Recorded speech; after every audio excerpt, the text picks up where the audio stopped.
What is up, fellow thermonuclear AFers? I am Dan Favale coming at you with our penultimate installment of the NBA What If exercise.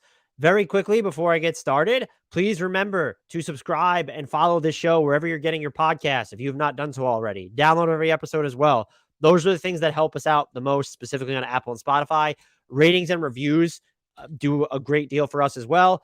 Also, shout us out on Twitter, retweet our promos, tell friends, family members, acquaintances, anyone who you know likes basketball about us. Consider joining our Discord and also following all our social channels. The links to those are in our podcast and YouTube descriptions.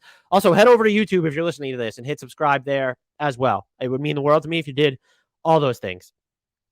As a brief refresher before we get into this, I've published or recorded 6 just quick podcasts that are an audio version of a project that I did for Bleacher Report a few months ago, where I asked a person who covers, follows, or roots for each NBA team about their biggest what if for that franchise. They gave me their responses. I include my own words. This is an audio version of that.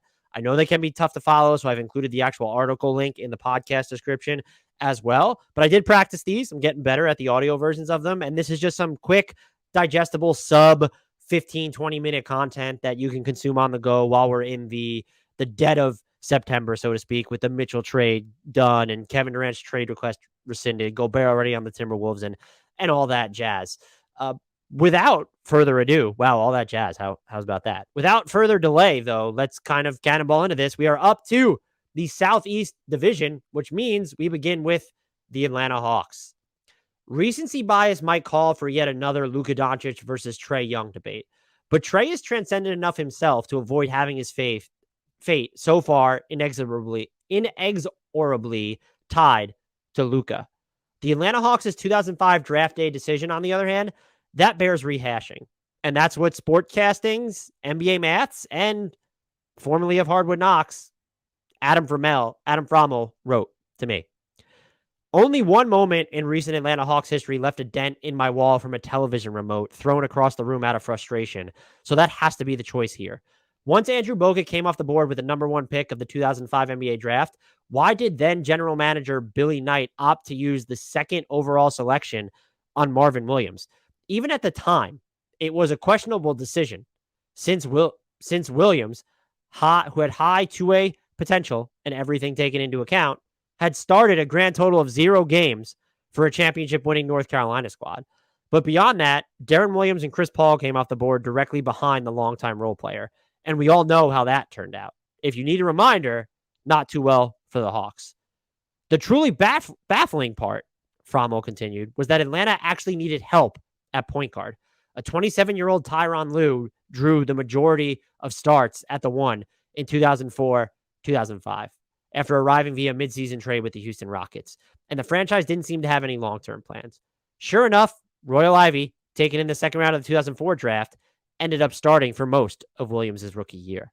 Just imagine how the franchise's trajectory could have been forever altered had Paul been calling the shots for a Hawks roster that struggled to climb out of the Eastern Conference basement during the early portion of the Joe Johnson, Josh Smith era.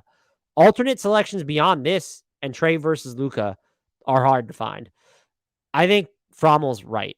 I also still wonder what would have happened if Atlanta traded Al Horford and Paul Millsap rather than let them walk in consecutive summers for nothing, but that's admittedly much lower stakes. What if the Hawks drafted Chris Paul instead of Marvin Williams is by far and away the right call here. Our next team in this NBA what if process, the Charlotte Hornets, who ordered yet another what if moment headlined by Anthony Davis, because CBS Sports' Kanata Edwards has it for you. Here's what he wrote to me. The easy answer is what if the then Charlotte Bobcats won the 2012 draft lottery and selected Anthony Davis instead of Michael Kidd-Gilchrist. The core changes dramatically considering that Kemba Walker blossomed sooner. Then add that to the last vestiges of Al Jefferson. They would have accomplished something that hadn't been done since the franchise left Charlotte in 2002. Back-to-back playoff appearances.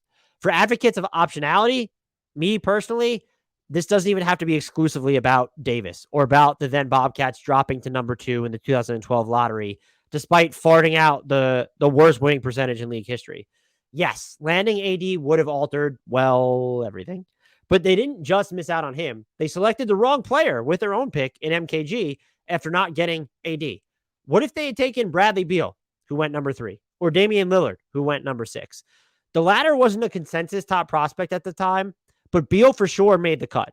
The Hornets just so happened to already have Kemba.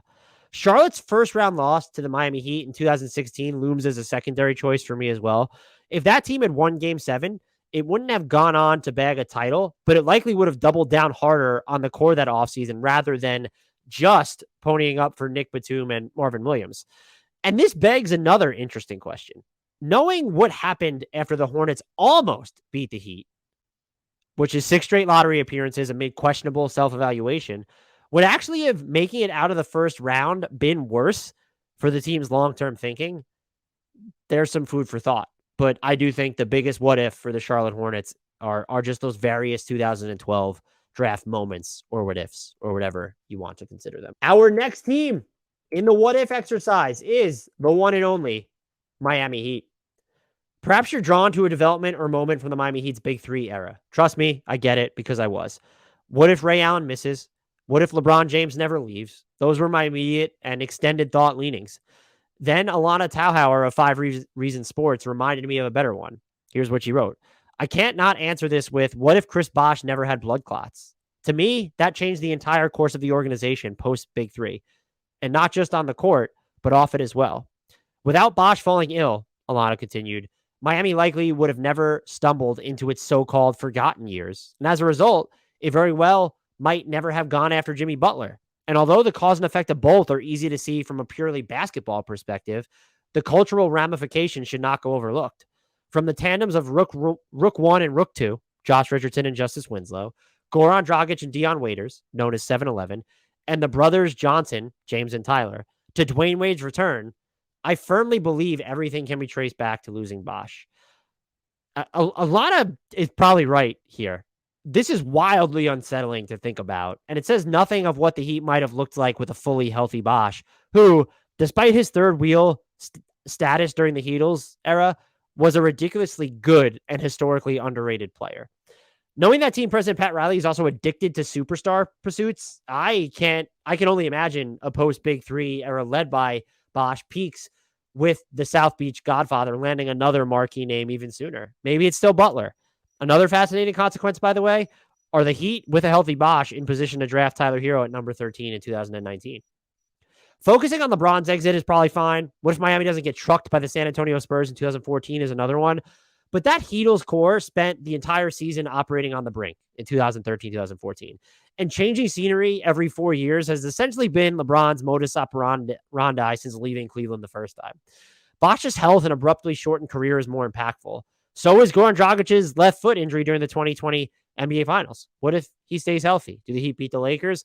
Ultimately, I think Alana's right here. Miami's biggest what if, certainly recently, and knowing that it does ring a little bit hollow to go with something from the Big 3 era in general, is what if Chris Bosh is still playing, never has to retire.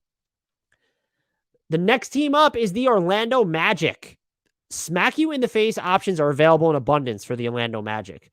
Kobe Price of the Orlando Sentinel selected a potentially painful banger. Here's what he wrote to me. What if Grant Hill and the Magic were able to get a better handle on his ankle injuries earlier? The Magic acquired Hill, who started battling with injuries in 2000 while he was on the Detroit Pistons, with the hope that he and Tracy McGrady could revive the franchise after the Shaquille O'Neal, Penny Hardaway era ended. That didn't materialize. Hill played only 4 games in his first season with Orlando, 14 in his second, 29 in his third, and none in his fourth. By the time he was healthy, the Magic had traded McGrady to the Rockets and were rebuilding around Dwight Howard. What heights would a healthy Hill-McGrady duo have taken the Magic to? Far enough to play the Lakers in the finals, matching up Shaq against the franchise he left in 1996? Where would we rank Hill-McGrady among all-time duos? Would another non-Tim Duncan star have tried to push their way to Orlando to join them? Would Howard's career have been altered because the Magic were too good to draft him in 2004? What would the Rockets have done if McGrady was thriving alongside Hill? NBA history could have been altered significantly. This is incredible framing to me by Kobe, because when we're talking about these what if for teams, we tend to zoom in on how it impacts that one franchise and what it did to them. This would have just had a trickle down effect for so many franchises, and most notably the Rockets, but then also what happens with Dwight Howard there. Could it also have just impacted the Spurs by making Orlando like more attractive for Tim Duncan. So I mean, Timmy D almost signed with Orlando 2000, so that's a bad example. That might have been my biggest what if. And look, as an aside, the Magic should definitely be a more popular free agency destination. Just saying. You could tilt towards what if Shaq or Dwight never left. That works too. And then, of course, we have Nick Anderson's missed free throws from game 1 of the 1995 finals. But Hill's entire career is a gigantic what if. He is already remembered as one of the most unique and versatile players in league history. He'd go down as one of the most dominant if injuries hadn't wrecked his availability. And peak T-Mac and peak Hill absolutely would have been championship material, a wing duo unlike any other in the NBA at the time. Our next team in this NBA what if exercise, the Washington Wizards. Something related to the Wizards of the mid-2010s was my original intention in this space. What if John Wall never gets injured in their second round series against the very good but beatable Hawks in 2015? What if Kelly Olynyk doesn't mutate into Larry Bird 1.5 in Game 7 of the 2017 Eastern Conference semifinals? Quentin Mayo from BetMGM elected to go the draft night route. And here's what he wrote to me. Selecting Jan Vesely at 6 overall in 2011 when they could have drafted Klay Thompson, who went number 11, or Kawhi Leonard, who went 15th overall, is my pick. Mayo continued. While the front office has shown ineptitude across multiple regimes when it comes to giving out good contracts or trading for the right players, the crushing blow has been their inability to draft and develop. Vesely is an all-time bust, and that misstep is compounded when you consider Thompson and Leonard were right there. Also, to add insult to injury, Washington worked out Leonard pre-draft, and reports at the time outlined Washington's decision ultimately coming between Leonard and Vesely. They chose the wrong guy, because of course they did. Look, if you think that they were going to pick Kawhi, if not Vesely, this is the right choice. Washington, likewise, was in the mix for going with Thompson. There are reports out there that say that. That further cements the Vesely decision in the what-if annals. It isn't always good form to ding teams for past decisions that might have been considered a reach, but the 2011 draft class was a borderline free-for-all after Kyrie Irving at number 1 and Derek Williams at number 2. If you wanted to go different routes, defending the Kwame Brown pick at number 1 in 2001 is actually easier than defending this Vesely pick. Kwame was virtually a consensus top prospect after pre-draft workouts. Vesely never reached that level. You could also go with laying an egg in Game 7 against the Celtics in 2017. That's probably my own pick, actually, and Mayo said it was his runner-up, but failing to make the conference finals isn't unforgivable, knowing the defending champion Cavaliers awaited at the time. But that 2016-2017 Wizards squad was special. The absolute apex of the Bradley Beal and John Wall captain era. Still, what if the Wizards had gotten Kawhi Leonard or Klay Thompson? It's a pretty big friggin' what if. That will do it for this penultimate edition of the NBA What If exercise. Please remember to subscribe to this podcast. Follow the show on Apple, Spotify, wherever you get your podcasts if you haven't done so. Join our Discord. The link is in the description. Subscribe to us on YouTube. The link is in the description as well. Until next time, and as always, I leave you with the shout out to the one, the only, the indelible Frank Ntilikina.